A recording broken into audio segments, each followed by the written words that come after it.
केन्दुपत्र बंधेई श्रमिक तालीम शिविर अनुष्ठित।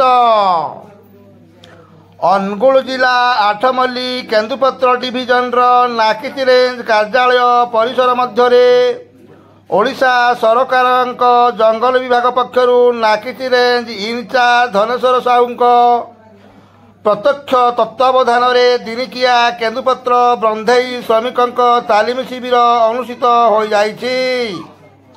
एथिरे नाकिची रेंज 4 गोटी section checker circle checker binding checker मेट और केन्दुपत्र बंधेई श्रमिक माने उपस्थित रही कार्यक्रम में भाग नेइथिले।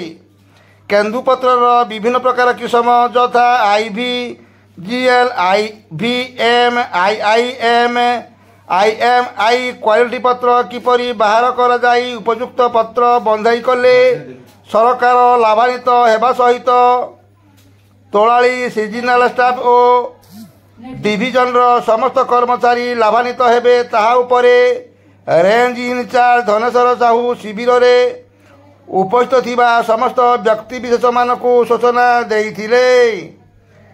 ब्यूरो रिपोर्ट आठमल्लिक समाचार।